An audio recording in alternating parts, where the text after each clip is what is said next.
You are born in 1924, not in a hospital, in a wooden house that smells like fish and cedar smoke. Your father pulls nets from the sea before the sun rises. Your mother bows to a shrine every morning before she speaks a single word. From the moment you can walk, you are taught one thing. Japan is sacred. The emperor is God. Your life belongs to something larger than your life. In school, they don't teach you to dream. They teach you to disappear into the nation. You memorize the imperial rescript on education. You recite it until the words stop being words and become something closer to breathing. Honor, duty, sacrifice. You are 12 years old, and you already know what your life is for. But here is the secret they don't put in the history books. At night, alone, you read American jazz magazines smuggled from the port city. You listen to Glenn Miller on a scratchy radio your uncle hides under a floorboard. You want to study literature. You want to teach. You are too soft for what is coming. And some part of you knows it. 1943. The tide of the Pacific War has turned against Japan. Your university deferment is canceled with a single stamp on a red document. The Akagami, the red card. It arrives on a Tuesday. It costs the government the price of a postage stamp. It costs you everything else. Your new body is a Mitsubishi A6M50. Length 9 meters. Wingspan 11 meters. Top speed 565 kilometers per hour. The airframe is made from a special aluminum alloy, so thin you can dent it with your thumb. The fuel tanks have no protective lining. One incendiary bullet and you become a torch. The engineers saved weight everywhere they could. They saved it on your survival. Bolted beneath the fuselage is a 250-kilogram bomb. It cannot be released. There is no mechanism to drop it. You and the bomb are one object now. The only thing that separates you is the moment of impact. Look at what you are wearing. A leather flight helmet cracked at the seams, goggles with cat-eye lenses, a white silk scarf to protect your neck when you scan the sky for enemies, a hachimaki headband, white with a red circle, the rising sun pressed against your forehead. You have written 7 kanji on it, 7 lives for the emperor, a 1,000-stitch belt sewn by women on the street. 1 knot for each prayer, wrapped under your flight suit. It will not stop a 40-millimeter shell. Everyone knows this. No one says it. In your cockpit hangs a small doll your sister made. It has large painted eyes. It will watch you burn. Training camp. Day 1. They shave your head with a dull blade. In the mirror, you see a prisoner, not a student. The primary teaching method is a fist to the face, for a dirty button, for speaking too quietly, for making eye contact with a superior.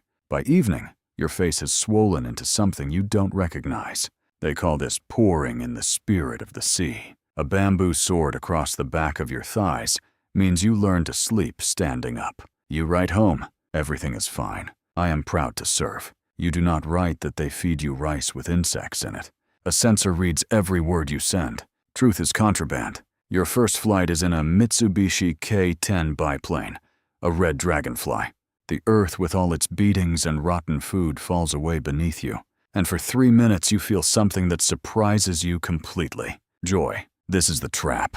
The sky falls in love with you, so it can kill you later. Training ends. You are shipped to the Philippines. You believe you will be shooting down American aircraft. You do not yet know that Japan has run out of planes, and that you yourself have become the ammunition. Mabalacat Airfield. The heat is 35 degrees, and the humidity makes the air feel like wet cloth pressed against your face. Your uniform rots on your body within a week. The airfield is not a base. It is a graveyard. Skeletons of Zero fighters lie in the mud. Mechanics strip parts from dead machines like surgeons working on corpses. The rice ran out. The canned goods were stolen by supply officers. You catch lizards, you eat rats. They taste like chicken that died of something you don't want to think about. Tropical ulcers eat your legs from the inside. Every scratch in this humidity becomes a wound within the hour. You smell like a body before you are one. Then Vice Admiral Onishi arrives. His face is carved from the same material as bad news. He does not bring spare parts or food. He brings mathematics. 1 plane, 1 ship. He calls it the divine wind. He asks who is willing to become a god of wind. Silence in the room. A fly circles. If you don't step forward, you are a coward. If you step forward, you are dead. You watch your neighbor take 1 step. Then you take 1 step. Then everyone takes 1 step. This is not courage. This is the oldest human physics. You move because the body next to you moves. You fill out a form.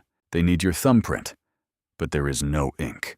You cut your finger with a knife and press it to the paper. A blood signature on a contract with death. You are now Toko, Special Attack Corps. Yesterday they hit you with bamboo. Today they bow to you. You are a gun jinn, a war god. They bring you white rice and fresh fish. The respect feels worse than the beatings. It means they have already written you off the ledger. The ritual. You clip your fingernails and cut a lock of hair. You seal them in a small wooden box.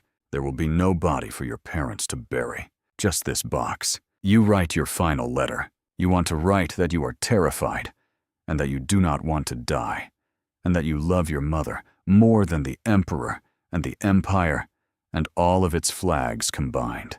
You write, "Long live the emperor." You lie, even at the end. Dawn. Engines turning over in the dark. Your mechanic is an old man who cleans the glass of your cockpit with a cloth so carefully it breaks something in your chest. He knows he is polishing a coffin. He presses a piece of hard candy into your palm. You eat it. It is the last sweet thing you will ever taste. Throttle forward. The plane shakes across the runway and lifts. The Philippines, the mud, the rats, the officer who kicked you in the stomach, all of it falls away. You are going to meet God, or nothing. There is no third option. Navigation. No radar. No GPS. A paper map folded against your knee, and a compass the size of a watch face. The Pacific looks the same in every direction. 1 degree of error means you die lost and thirsty in an empty ocean. Over the radio you hear only incoming orders, and then underneath the static, something impossible. American jazz. The enemy is listening to Benny Goodman while you fly toward them to die. You think about those magazine pages under your uncle's floorboard. You think about Glenn Miller. The irony cuts deeper than any shell. 4 hours of flight. Then the horizon changes. The American fleet. Not a fleet. A city made of steel floating on water. Dozens of destroyers, cruisers, carriers, arranged like the skyline of a place that has never heard of you. The sky above them turns black. Not clouds. Anti-aircraft fire. The air itself becomes solid with shrapnel. Your plane shudders. The sound is like hail against a tin roof, except the tin roof is you. Instructions from training. Ignore the destroyers. Find the carrier. The big flat deck. That is your altar. You push the nose down. Speed climbs. 400 kilometers per hour. 500. 600. Blood drains from your head. Vision narrows to a tunnel. At this speed, the air becomes concrete. The control stick locks up. You pull it toward you with both hands, and your knees braced against the cockpit wall. You can see them now. Sailors in blue shirts running across the carrier deck. They are not symbols. They are people. One of them is not running. An American boy behind an anti-aircraft gun. He is 19 years old. He is chewing gum. He is pointing the barrel directly at your face. This is the last duel in history fought with eye contact. Something hits the left wing. The plane yaws sideways. A bullet punctures the oil reservoir, and hot black oil covers your goggles. You are blind. You cannot see anything. You fly by the heat radiating from the ship's hull, by the pressure in your ears, by something older than training, muscle memory, instinct. Call it whatever you want. In the last second, you do not think about the emperor. You do not shout Banzai. You are not a god of wind, or a divine weapon, or a symbol of national sacrifice. You are a 20-year-old boy from a fishing town who wanted to teach literature. You whisper one word. It is not Japanese military doctrine. It is just a word. Mama. Contact. 250 kilograms of ordnance, plus 500 liters of aviation fuel. You are gone before the fire begins. Not pain, not darkness, just the immediate and total absence of you. The fireball climbs 200 meters. The carrier is crippled. 47 American sailors die. The ship is repaired in 3 weeks and continues the war. Here is the ledger of the Special Attack Corps. 3,913 pilots killed, 47 ships sunk, 368 damaged, 19% success rate. 8 out of every 10 pilots died without hitting anything. They were shot out of the sky before they reached the target. The mathematics of desperation rarely adds up. The youngest was 17. The average age was 20. They were poets and engineering students and farmers' sons. The professionals found ways to stay on the ground. It was always the young and the willing who fell. Your mother received a wooden box with your nail clippings and a lock of hair. She was told you died gloriously. She kept the door of the house unlocked every night for 11 years, not because she forgot, because she couldn't stop hoping the math was wrong. Your flight helmet was found on the ocean floor in 1997. A crab had made a home in it. That is the monument. Rust and a crab. Today, Japan's sky is full of commercial airliners. Nobody looks up with fear. The cherry blossoms fall the same way they always did. Fast and beautiful and completely indifferent to what was spent to see them. You were not a war machine. You were not a fanatic. You were a frightened boy who liked jazz, pumped full of methamphetamine, strapped into a bomb, and told that dying was the most honorable thing you could do.